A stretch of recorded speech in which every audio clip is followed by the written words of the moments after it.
What's up, everybody? Thanks again for watching. Today we're going to be hearing from Bob Wedin as he talks to us about how Jesus heals and the difference that can make in our lives. But before that, we have a quick special announcement for you. Up until this point, we've been posting our online services in their entirety onto YouTube. But moving forward, starting next week, you can find the services in their entirety on Facebook, as well as the individual segments like the sermon on YouTube. So again, starting next week, you can find the entire service on Facebook. Love you guys, and see you then.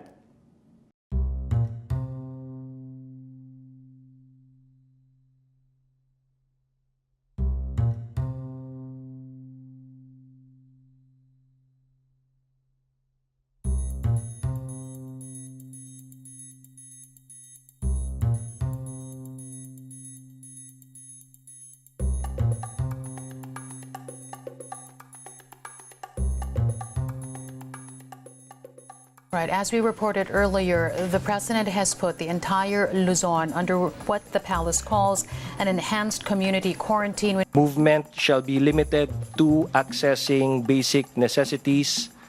Provision for food and essential health services shall be regulated. And there will be heightened presence of uniformed personnel to enforce quarantine procedures.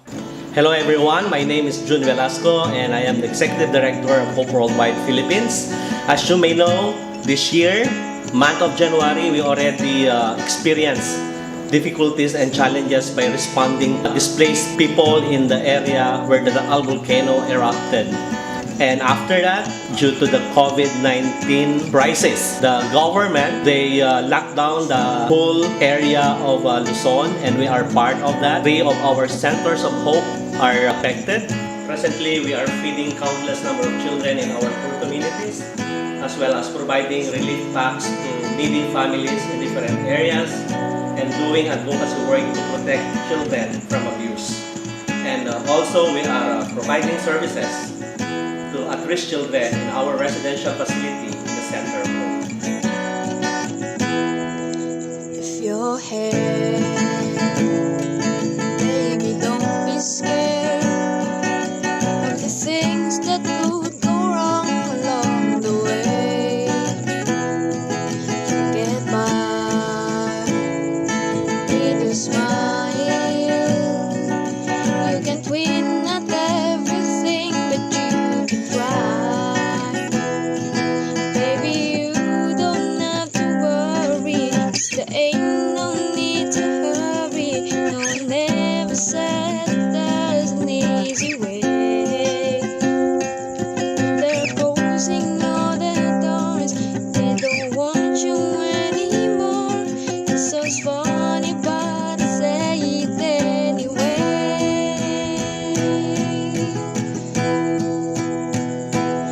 I'll stay through the bad times, even if I have to fetch you every day. I'll get by if you smile. You can never be too happy in this time. In a world where everybody hates a happy ending story, it's so Please pray for the safety and health of our staff and continue to support our missions in helping and meeting the needs of the poor. Together, we can bring hope, and together, we can beat COVID-19. Maraming salamat po at mabuhay po tayong lahat.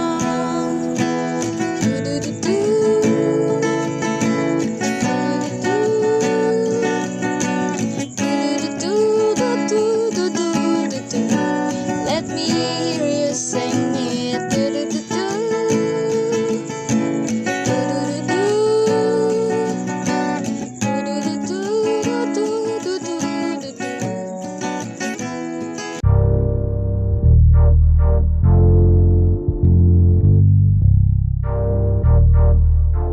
Good day to you. Thanks for joining us. Welcome to Phoenix Church of Christ. My name is Bob Wedin. We've been speaking on a series called Jesus in Your Living Room.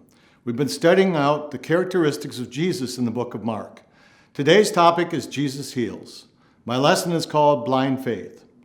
The Gospels are full of stories about Jesus and the miracles he performed. There was no discrimination by Jesus on who he would help. He helped believers, non-believers, Jews, non-Jews, lepers, Romans, Samaritans, religious opponents. He treated all people fairly. For the record, he didn't help or cure everyone. We don't know exactly why some were chosen and others not. You see, he wasn't here to draw people to him solely because of the miracle healings. He was sent by his Father to get people focused on realizing their true spiritual needs. There's a couple stories concerning men who were blind in the book of Mark.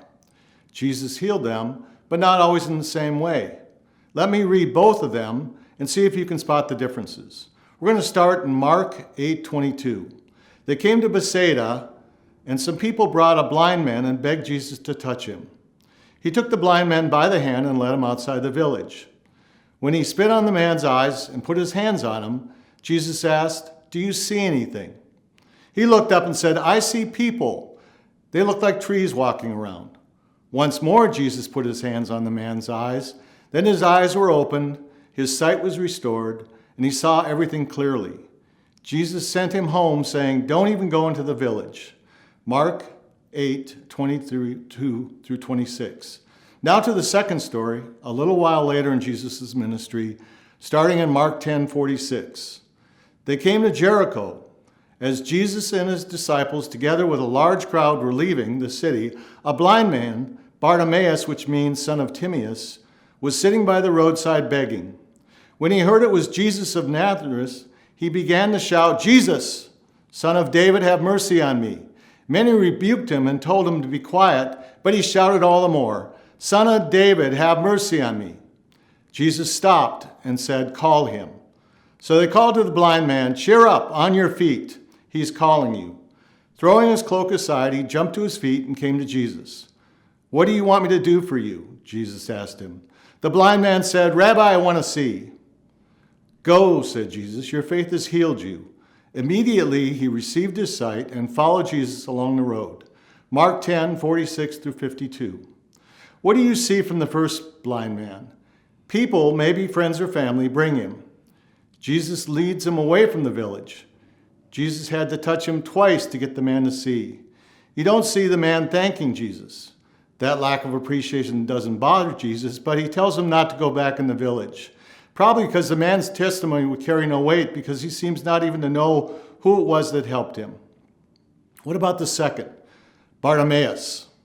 He hears Jesus coming. He shouts out. People tell him to be quiet. So unlike the first one, he stands not to be quieted and keeps on shouting until Jesus recognizes him.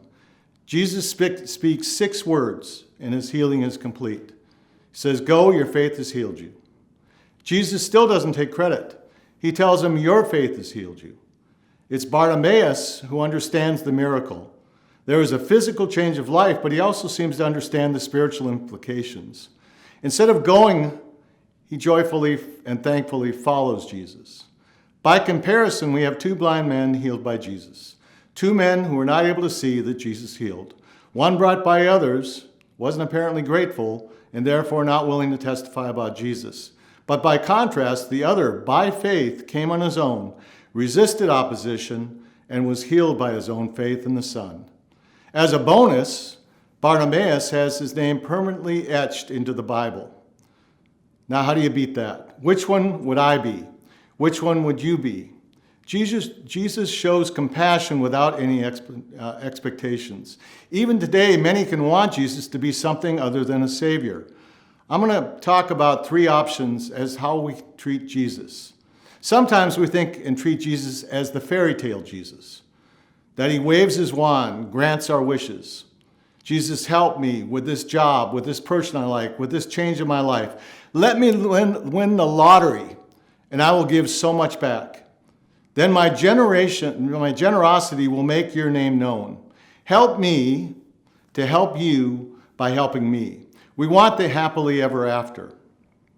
Or we can treat him as our spiritual 911. Do you ever think about the 911 operators? They work 24/7, 365 days a year, or in this case, 366 days a year. No, we don't think about them until we need them. And then they're supposed to take our frantic calls and sort things out and get us the right help. Well, we do the same thing with Jesus. When we finally become overwhelmed, we'll crawl out and call out and say, Jesus, I'm drowning in my problems. I'm hurting. I'm afraid. When we feel helpless and hopeless, that's when we need him. In both cases, we will pray and cry out to him. If we feel he didn't answer our pleas, we blame him. Or we might even curse him. Like, I knew you weren't real. This is a bunch of baloney. And even if he does answer our prayers, and many times we forget to go back and say thanks. We move on with our lives. There's a third option that I'll talk about towards the end of this time.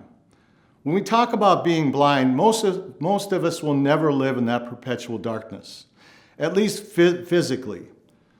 But a lot of us have been in a dark place at some point, alone with no light.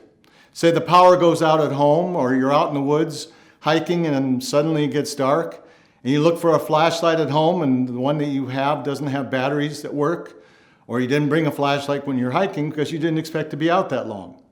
What happens to us in that situation? There's a lot of physical things that happen. First of all, your eyes open wide to strain to see anything. You're looking for any marker that you recognize. If you're walking, you instinctively put your arms out. Your head is on a swivel. You're looking around. You walk very slowly. Your ears become very attentive to any noise. A twig breaking in the woods is all of a sudden a big deal, or a creak in the house that you wouldn't normally pay attention to. Your breathing changes. You get more shorter breaths faster. You might get goosebumps. Your fear factor can kick in. And if all that wasn't enough, then your imagination can take over. Maybe you watch too many scary movies. You know, we believe that most evil comes in darkness. When my daughter Sabrina was little, she didn't like the dark and she wanted the light on. But I would pray with her and give her 6 words to remember. There's no fear, God is here. You know, unfortunately, we're more afraid of being caught in the dark than we are in living in the dark. Jesus focused on spiritual darkness. You know, there's a lot of talk by Jesus about him coming to bring light to a dark world. And so when we talk about spiritual blindness, Jesus in John 9:39 says, "For judgment I have come into this world, so that the blind will see, and those who will see will become blind." On a side note, the number one verse in the world is John 3:16. It's about the Son, and whoever believes in him shall have eternal life. But read a short while later. Read verses 19 through 21, where he talks about men love the darkness over the light because their deeds are evil. Which blindness do you think Jesus is concerned about, the physical or the spiritual? I would say it's definitely for the spiritual. I want to talk about my own problem with sight. I wasn't blind. I didn't become blind, but it was close enough. Let me share a personal story. 3 years ago, I was watching TV on a Friday night. Susan had just come home from song practice. I went in and brushed my teeth, and I came back. And when I came back, my mouth was glowing. My mouth was vibrating. And Susan asked me, "What'd you do, brush with Bengay?" And I thought, that makes sense, except I knew I didn't, because that flavor I would have kicked that out. I might have had the same results, but I would have kicked that out quick. Instead, when I sat down to watch the TV blew up. What I mean by that is my eyesight shattered. That was like looking through 2 broken mirrors, segments. The TV was in segments. And then what happened was even worse. Both eyes started rotating independently. So instantly, I was getting sick to my stomach. It was like being on one of those spinning rides that was out of control. I told Susan what was going on, and I said, "I'm just going to go to sleep and maybe it'll rectify itself." So I slept for about 45 minutes. I woke up and Susan was still looking at things on the web to find out what my symptoms represented. I said, "I'm going to go outside and sit for a little while and get some fresh air because I don't know what's going on." But it just kept on going, and I really couldn't open my eyes without getting sick. So I kind of groped my way downstairs, and she probably helped me. I don't remember. But I sat out there about 20 minutes. She came back out. She said, what's going on? I said, I think I'm having a stroke. And she said, that can't be. You can speak, you're not paralyzed. I don't think it's a stroke. It's not typical symptoms. I said, I don't know how else to explain it. I want to go to emergency. So she led me to the car, got me buckled in. I kept my eyes closed on the way to the hospital. Every once in a while, I'd kind of open up to look and see if anything was changing, because I really didn't want to go to the hospital at that time of night. But I got there, and they put me in a wheelchair and wheeled me in, and the nurses said, open your eyes, open my eyes. And they said, yeah, you're having a stroke. The doctor on call that night was at home, and they brought in a TV set, and he was on video, and he bluntly told me what choices I had. He asked me how long it had been since I first had the symptoms, and he said, you know, the clock is ticking. You need to make a decision. You need to choose now, so here's your options. There's a clot buster injection that has a 1 in 5 chance to work. And it won't work instantly, but it could bring you back to a normal routine in a shorter period of time. It also has a 1 in 12 chance to kill you. And I said, with those odds, why would I want to risk it?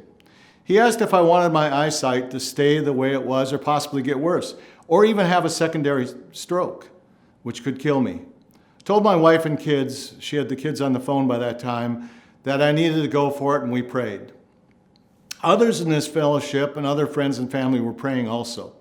The medicine did what was intended. That hour I had to wait for that 1 in 12 chance to pass was a long hour, because he told me it was going to be an intense headache and I would pass away and there's nothing they could do.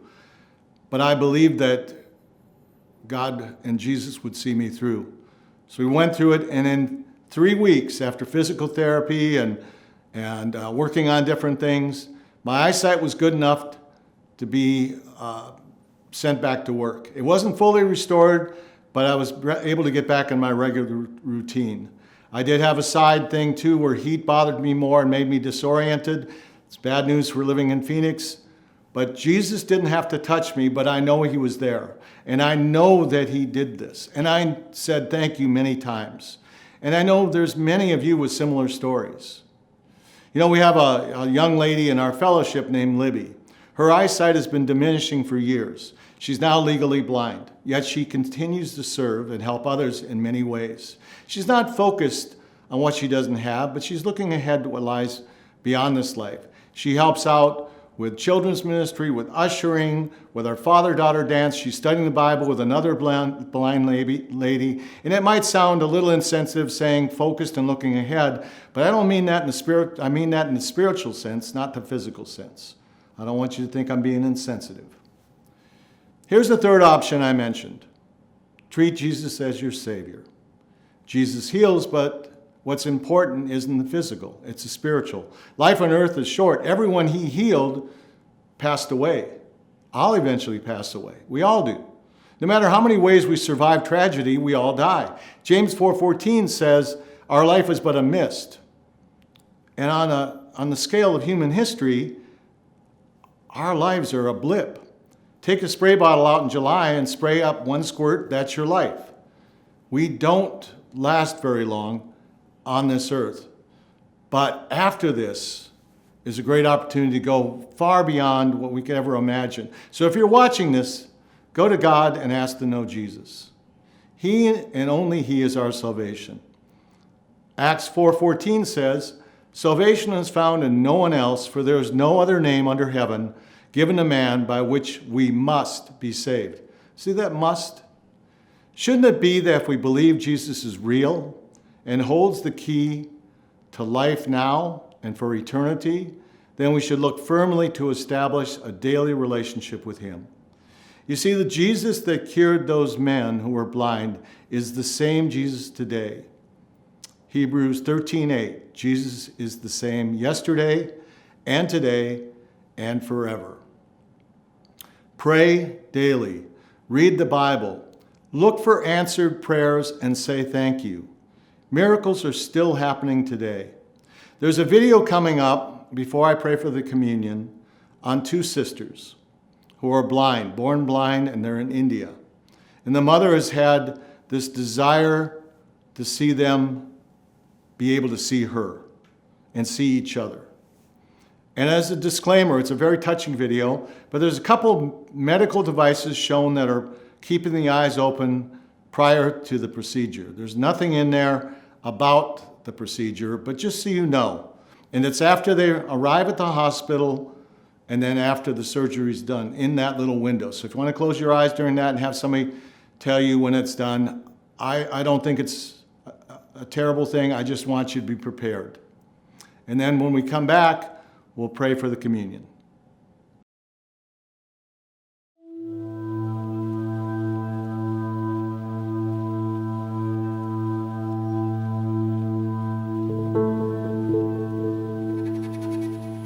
হ্যাঁ সে রোববারের অপেক্ষা করবো, সে রোববারই তো সবচেয়ে বড় দিন আসবে,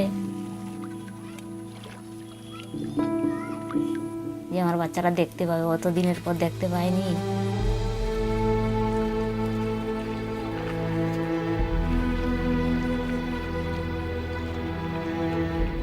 যে তো পারবেন খাটাখাটনি করেও জোগাড় করতে পারবেন না, আর অত টাকা ই করেও পছন্দ করতে পারবেন।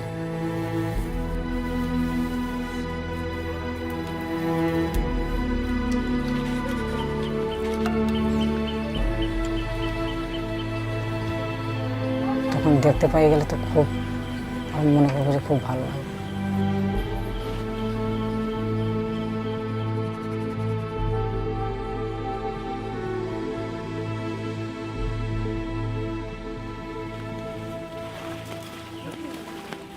You need more of heart than your hand in doing service for children.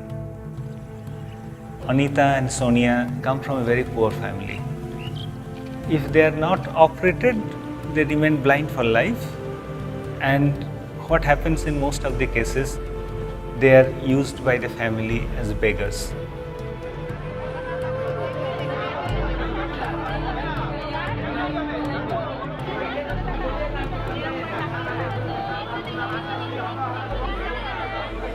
গোদয়াময় বেদনায়ন কেন অন্ধ রেখেছ আমারে। আমার মনের মধ্যে আশা রাখছি, আমার মেয়েকে নিয়ে এসেছি মানে কালকে আমার মেয়ের অপারেশন হলে আমাকে দেখবে চোখ ভর্তি।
চোখের ব্যান্ডেজটা খুলে দেয়, সে ছুটে নামে আর এমনিতে বলে মা আমি দেখতে পাচ্ছি দেখতে পাচ্ছি।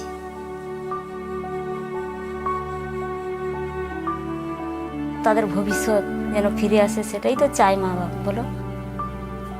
লাস্ট কথা আমি আর কি বলবো, আপনাদেরকে ধন্যবাদ দেওয়া দরকার আপনাদেরকে। Let's pray. Jesus, you answer prayers, not always in the ways that we want. You tell us that we're truly never alone. You love us. You hold out your hand to us. It's up to us to reach back to you. But your hand is always there because you do love us. And you demonstrated the extent of your love by your personal sacrifice. Let's remember that now as we take the bread of your body and drink the cup of your blood. I pray, Lord, for this fellowship. I pray for the end of this virus, but I pray for us to focus on the spiritual, not the physical. Pray this in the name of Jesus Christ. Amen.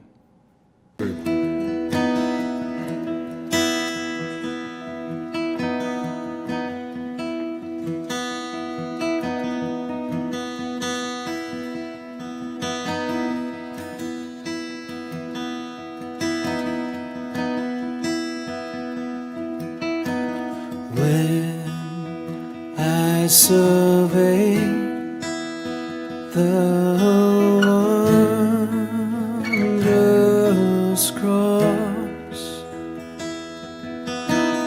on which the Prince of Glory died, my richest gain I count but loss, and pour contempt on all my pride. Forbidden, Lord, that I should boast, save in the death of Christ my Lord. All the vain things that charm me most, I sacrifice them to His blood. See from His head, His hands, His feet, sorrow and love flow mingle down. Did such love and sorrow meet, or thorns come close, so rich a crown.